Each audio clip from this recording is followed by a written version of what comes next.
Hello, আসসালামু আলাইকুম everyone. কেমন আছেন সবাই? আমার নতুন একটি ব্লগে আপনাদের স্বাগত জানাচ্ছি। আজকে আমি আপনাদের তৈরি করে দেখাবো ঝটপট, সুস্বাদু, মজাদার, ক্ষুধা লাগলে খেয়ে নেওয়ার মতো একটি রেসিপি। রেসিপিটির নাম হচ্ছে ভেজিটেবল চিজ নুডলস। আশা করি রেসিপিটা আপনাদের ভালো লাগবে। যারা নুডলস পছন্দ করেন তাদের জন্য একটি আদর্শ মজাদার রেসিপি। গতানুগতিক রেসিপি নুডলস রান্না খেতে খেতে যারা বিরক্ত তাদের জন্য এটি হতে পারে ভিন্নধর্মী একটি রেসিপি।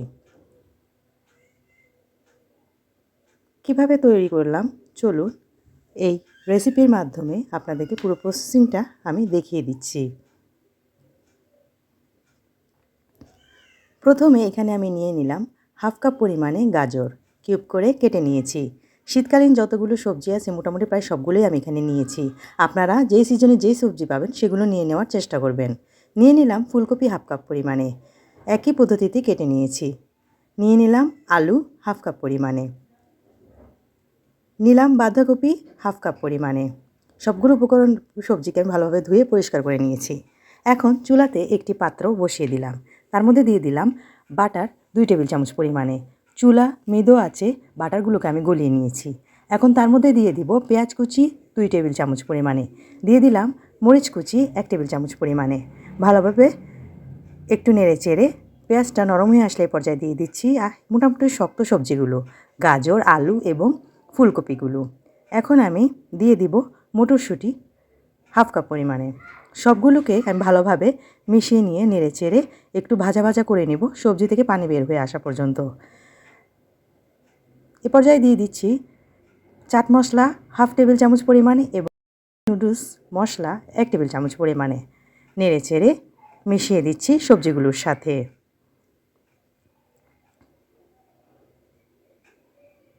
মশলাগুলো দেওয়াতেই সবজিগুলোর নেড়েচেড়ে নেওয়াতে একদম গ্রান মৌ মৌ করছে।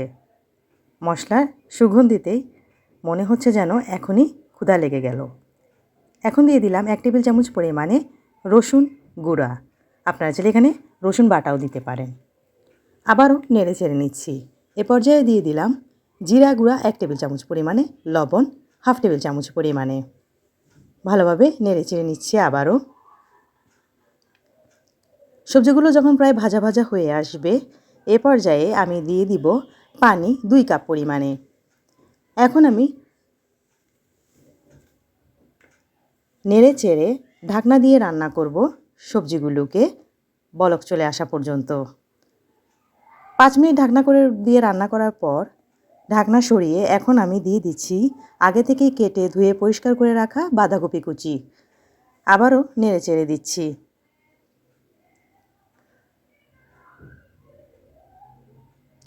চুলার আঁচ এই পর্যায়ে মৃদু থাকবে।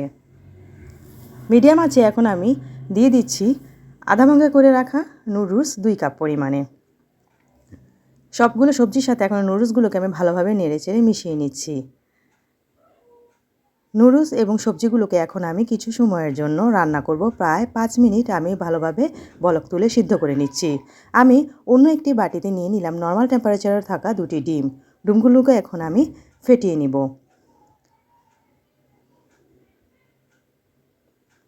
ফেটিয়ে নিয়ে একটি ননস্টিক প্যানে তেল দিয়ে দিলাম 2 টেবিল চামচ পরিমাণ। গরম হয়ে আসলে এই পর্যায়ে আমি ডিমগুলোকে ভেজে নিব। ডিমগুলো দিয়ে দেওয়ার পর উপর থেকে 1 চিমটি লবণ ছড়িয়ে দিয়েছি। এখন আমি ডিমগুলোকে ঝুরো ঝুরো করে নিচ্ছি। ভেজে ঝুরো ঝুরো করে নেওয়ার পর এই ডিমগুলোকে এখন আমি দিয়ে দিব পাশের চুলায় রান্না করতে থাকা নুডলসগুলোর মধ্যে। আবারও সবগুলো উপকরণ নেড়ে চেড়ে নিচ্ছি। এ পর্যায়ে আমি 2 মিনিটের জন্য আবারও ঢাকনা দিয়ে রান্না করব নুডলসগুলোকে যেন সবজিগুলো সিদ্ধ হয়ে আসে। এখন দিয়ে দিচ্ছি আমি টমেটো সস 2 টেবিল চামচ পরিমাণে, দিয়ে মিশিয়ে নিচ্ছি হালকা হাতে। আমার রান্না প্রায় হয়ে এসেছে। এখন আমি দিয়ে দিচ্ছি শেষ পর্যায়ে ধনিয়া পাতা কুচি 2 টেবিল চামচ পরিমাণে।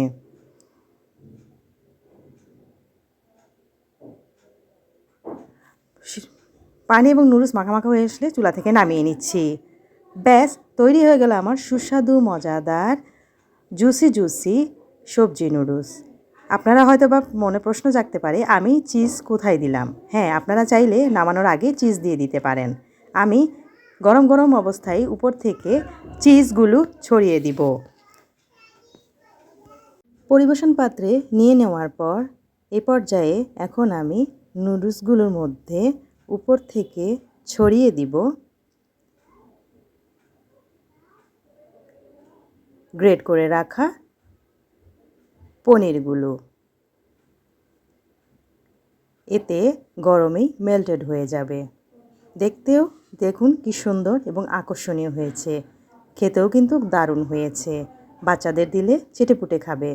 এভাবে বানিয়ে খাবেন, আশা করি আপনাদের ভালো লাগবে। তো কেমন লাগলো আমার আজকের রেসিপি? ভালো লাগলে আমার চ্যানেলটিকে সাবস্ক্রাইব করবেন, লাইক কমেন্ট শেয়ার দিতে ভুলবেন না। পরবর্তীতে হাজির হব নতুন কোনো ইউনিক মজাদার রেসিপি নিয়ে। আমি যখন এটি গরম গরম খেয়েছি, বিশ্বাস করুন অনেক মজা এবং টেস্টটাও ভিন্ন হয়েছে। গতানুগতিক নুডলস থেকে ভিন্নধর্মী এই নুডলসটি আপনারা খেয়ে দেখতেই পারেন, ভালো লাগবে আশা করি। বাচ্চাদেরকে দিলে তারা অবশ্যই পছন্দ করবে। আজকের মতো বিদায় নিচ্ছি, ভালো থাকবেন সবাই। পরবর্তীতে আসব নতুন কোনো মজাদার রেসিপি নিয়ে। আজকের মতো বিদায় নিচ্ছি, ভালো থাকবেন সবাই। আল্লাহ হাফেজ।